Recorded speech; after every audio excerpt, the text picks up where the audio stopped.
Bonsoir à tous, voici les principales informations de ce lundi 30 août 2021.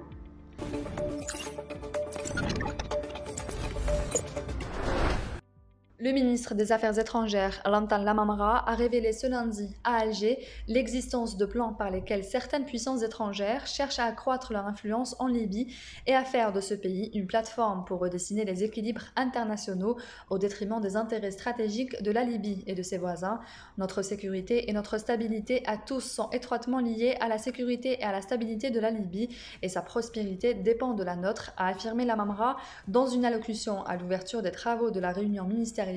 des pays voisins de la Libye. Une Libye stable et forte constituera sans nul doute le pilier de la sécurité et de l'intégration économique régionale, a-t-il soutenu.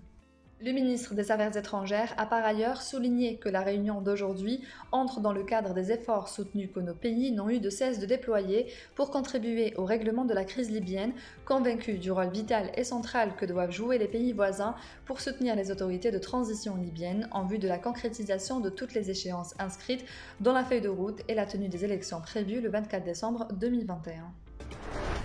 Le ministre des Affaires étrangères, Lantan Lamamra, s'est entretenu ce lundi à Alger avec son homologue égyptien Sameh Choukri ainsi que le secrétaire général de la Ligue arabe Ahmed Aboul Gheit avant le début de la réunion ministérielle des pays voisins de la Libye. Nos frères en Libye, la société libyenne et l'État libyen ont besoin d'un effort sincère de tous les frères pour réaliser l'entente en Libye, a déclaré le secrétaire général de la Ligue arabe, estimant que des progrès ont été enregistrés sur le terrain depuis la première conférence de Berlin. Le chef de la diplomatie égyptienne a de son côté remercié l'Algérie pour l'initiative de reprise de l'action du comité des pays voisins de la Libye pour soutenir la stabilité de la Libye et sa souveraineté. L'Égypte et l'Algérie poursuivront la coordination étroite en vue d'atteindre cet objectif, a souligné Choukri, qui a exprimé son souhait de voir cette réunion et les réunions successives permettre aux Libyens de sortir de la crise et à leur pays de jouer son rôle sur l'échelle arabe, régionale et africaine.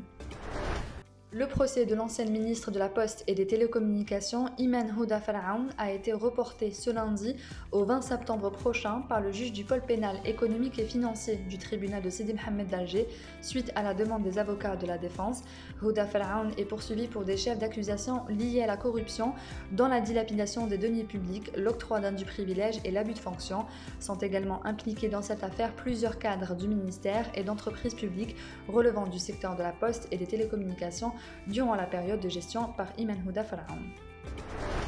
Les importateurs des biens et marchandises destinés à la revente en l'état sont tenus de restituer les conteneurs avant l'expiration de la période de la franchise afin de permettre au Trésor public une économie substantielle de devises étrangères, a indiqué ce lundi un communiqué commun du ministère du Commerce et du ministère des Transports. À cet effet, la rétention dorénavant des conteneurs en dehors de la période de franchise expose les opérateurs à des mesures conservatoires. Ces mesures portent, selon le ministère, sur le retrait du certificat de respect et l'inscription au fichier national d'auteurs d'infractions frauduleuses. Le Chabab Riyadi de Belouizdad, champion d'Algérie de football pour la saison 2020-2021, recevra son trophée le mercredi 1er septembre lors d'une cérémonie prévue spécialement à cet effet au Centre international de conférences CIC, a annoncé ce lundi la Ligue de football professionnel. La cérémonie débutera à 18 h, a ajouté l'instance en précisant qu'outre la famille du Chabab et les différents invités d'honneur, la presse sera présente à l'événement pour pouvoir en assurer la couverture médiatique. Il s'agit du deuxième titre consécutif pour le Chabab et le 8e à son palmarès général. C'est la fin de ce journal, merci d'avoir suivi, on se retrouve demain à la même heure sur nos réseaux sociaux.